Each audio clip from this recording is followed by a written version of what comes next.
प्यारे विद्यार्थियों, आज हम लोग 7वीं कक्षा की गणित के अभ्यास 3.3 के प्रश्नों को हल करना सीखेंगे। तो आइए इसका पहला प्रश्न देखते हैं। तो पहले प्रश्न में लिखा हुआ है कि 9/16 का आधार 3/4 पर घातीय संकेतन क्या होगा। घातीय संकेतन क्या होगा। तो देखिए यह मैंने बिल्कुल छोटा सा प्रश्न है। कह रहा है कि 9/16 का आधार 3/4 पर घातीय संकेतन क्या होगा। माने कि देखिए इस प्रश्न को जब हम हल करेंगे तो यह कह रहा है कि आधार आप 3/4 बनाइए और उस पर हम कौन सी घात लगा दें कि उसका मान 9/16 हो जाए। तो इसके लिए आपको क्या करना होगा कि 9 के गुणनखंड 3 के रूप में ज्ञात करने होंगे और 16 के गुणनखंड 4 के रूप में ज्ञात करने होंगे। तो 9 के गुणनखंड यदि हम ज्ञात करें तो 9 बराबर 3 गुणा 3 और 16 बराबर ज्ञात करें तो 16 के गुणनखंड में 2 गुणा 2 भी आएगा, लेकिन हमें 2 नहीं लेना है, हमें 4 लेना है। 4 के गुणनखंड के रूप में लिखना है क्योंकि 3/4 पर घातीय संकेतन आपको करना है। तो हम 4 गुणा 4 कर लेते हैं। तो देखिए अब मैंने बिल्कुल घातीय संकेतन रूप बन गया। आपका प्रश्न जैसा पूछा था कि 3/4 पर कौन सी घात लगाएं, तो 3/4 पर हम घात 2 लगाएंगे क्योंकि 2 गुणनखंड मैंने 9 में भी 3 के रूप में प्राप्त हुए हैं और 16 के भी 2 गुणनखंड 4 के रूप में प्राप्त हुए हैं। तो यहाँ हम लिख सकते हैं कि 9/16 बराबर 3 गुणा 3/4 गुणा 4। तो 9/16 बराबर 3 गुणा 3/4 गुणा 4। तो यहाँ हम लिख देंगे 3 का स्क्वायर और बटे 4 का स्क्वायर।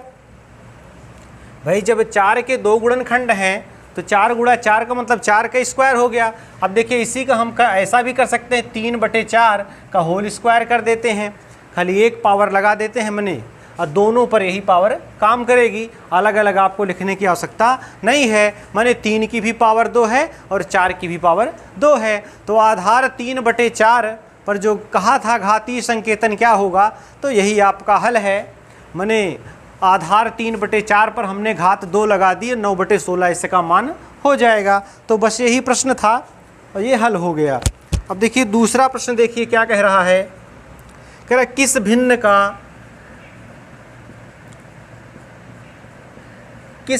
का घात रूप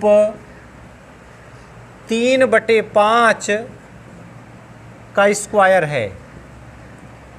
देखिए कह रहा है कि किस भिन्न का घात रूप और 3/5 का स्क्वायर है। देखिए 3/5 पे जो घात 2 लगी है वह 3 पर भी मानी जाएगी और 5 पर भी मानी जाएगी, क्योंकि पूरे पे घात 2 है। यहाँ पर कोष्ठक का प्रयोग किया गया है। यदि ये कोष्ठक का प्रयोग ना किया गया होता तो घात 3 पर भी हो सकती थी या 5 पर भी हो सकती थी, लेकिन जब ब्रैकेट का प्रयोग किया गया है इसका मतलब कि पावर पूरे पे है। 3/5 पर ये पूरे पावर 2 लगी हुई है। अब इसका माने किस भिन्न का घात रूप यह है। तो यहाँ पर जब प्रश्न को हल करेंगे तो आपको कुछ भी नहीं करना है, खाली इस घात को हटाना है, इसका सरलीकरण कर देना है। तो हम क्या करेंगे, 3/5 का होल स्क्वायर बराबर 3 गुणा 3/5 गुणा 5। तो देखिए अभी हमने क्या किया था कि जब 3 गुणा 3 लिखा तो आगे 3 का स्क्वायर कर दिया, मगर यहाँ ये चीज़ नहीं करनी है। क्यों नहीं करनी है, क्योंकि यहाँ पर घातीय संकेतन मैंने ज्ञात करना था, लेकिन यहाँ पर वह भिन्न ज्ञात करनी है। घात के रूप में तो पहले से ही है। तो यहाँ हम लिख देंगे क्या कि 9/25। यहाँ हमने लिख दिया 9/25 और यही आपका उत्तर है। तो इस प्रकार से यह प्रश्न भी हल। तो दूसरा प्रश्न इस प्रकार हल हो गया। और किस भिन्न का घात रूप 3/5 का होल स्क्वायर है, तो वह भिन्न क्या है, 9/25 है। तो बस यही इसका हल है। तो अब हम तीसरे प्रश्न को देख लेते हैं कि तीसरा प्रश्न क्या है। तो देखिए तीसरे प्रश्न में कह रहा है कि 1/2 का होल क्यूब माने 1/2 और की घात कितनी है, 3 है, और तथा 1/2 2 की घात 3 में क्या अंतर है? क्या अंतर है? तो देखिए प्रश्न माने इस प्रकार से है। देखिए यहाँ पर क्या है, 1/2 की घात 3 है। 1/2 की घात 3 का माने 1 की भी घात 3 है और 2 की भी घात 3 है। माने इस प्रकार कह सकते हैं कि 1/2 की होल घात माने पूरे की पावर 3 है। तो माने 1 गुणा 1 गुणा 1 और 2 गुणा 2 गुणा 2। लेकिन यहाँ पर क्या है, 1/2 की घात सिर्फ 3 है। तो माने यहाँ पर केवल 1 की पावर सिर्फ 1 है और 2 की पावर कितनी है, 3 है। लेकिन यहाँ पर 1 की भी पावर 3 है और 2 की भी पावर 3 है। यही इसमें अंतर है। इस अंतर को आप समझ गए हैं तो प्रश्न आसानी से हल कर लेंगे। यहाँ अब ब्रैकेट्स लगा है 1/2 पे, माने 1/2 की होल पावर 3 है। 1 की भी पावर 3 और 2 की भी पावर 3। लेकिन यहाँ पर क्या है, केवल 2 की पावर 3 है, 1 की माने केवल 1 ही पावर है। तो देखिए अंतर क्या है, इस प्रश्न को हम हल करते हैं। जब 1/2 की घात माने पूरे की घात 3 है तो इसका मतलब हुआ 1 गुणा 1 गुणा 1/2 गुणा 2 गुणा 2। तो यहाँ पर इसका मान क्या आएगा, 1/8। इसको हम हल करेंगे तो 1/8 आएगा। अच्छा 1 की घात 3 हो चाहे 1 ही हो, उससे कोई फर्क पड़ने वाला नहीं है। इसीलिए हो सकता है इसका मान और इसका मान बिल्कुल समान आ जाए।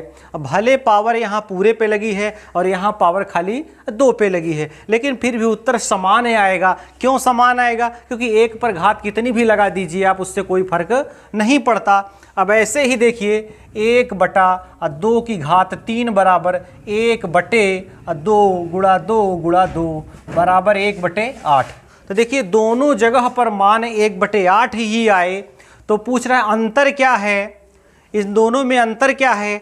तो अंतर इसमें कुछ भी नहीं है, अंतर 0 है। अतः 1/2 की होल घात 3 तथा 1/2 की घात 3 में अंतर 0 है।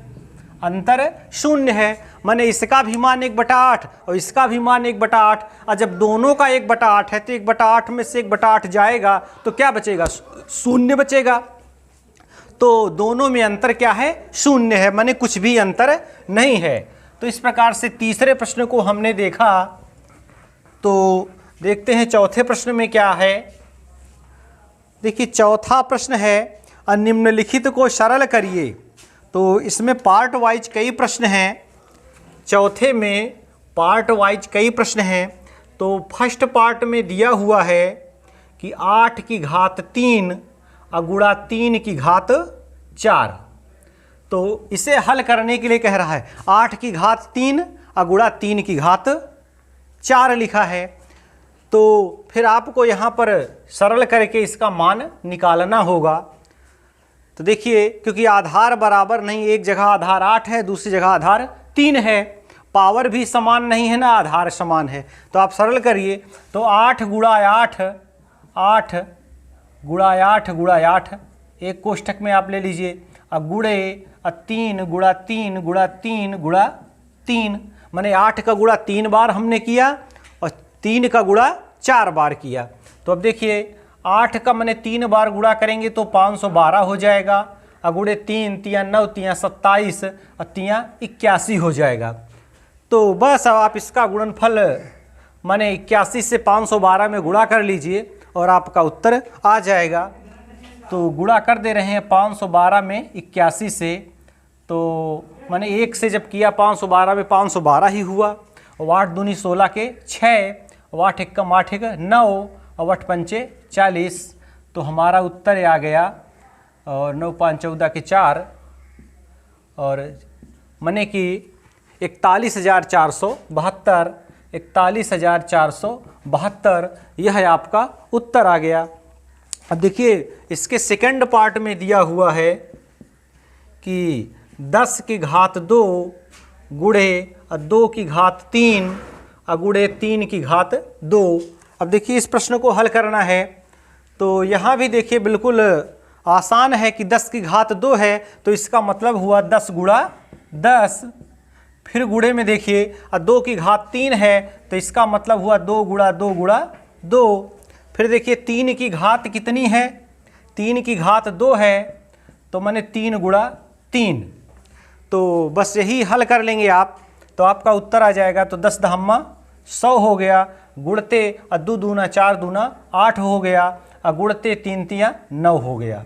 तो अब देखिए इसका गुणा कर लीजिए, तो 9 × 72 और 72 गुणे 100 बराबर 7200। तो देखिए 7200 इसका उत्तर आ गया। अब देखिए पार्ट वाइज इसमें और भी प्रश्न हैं, और तो इन प्रश्नों को आप स्वयं मैंने हल करने की कोशिश करिए, और नहीं तो कल के वीडियो में मैंने जो शेष प्रश्न हैं उन्हें भी मैं हल कर दूंगा। और तब तक आप लोग अभ्यास करिए, प्रश्नों को जरूर आप लोग नोट किया करें, और एक बार अपने से प्रश्नों को हल करने का प्रयास करें, और तभी आप अच्छे से सीख पाएंगे। बस धन्यवाद।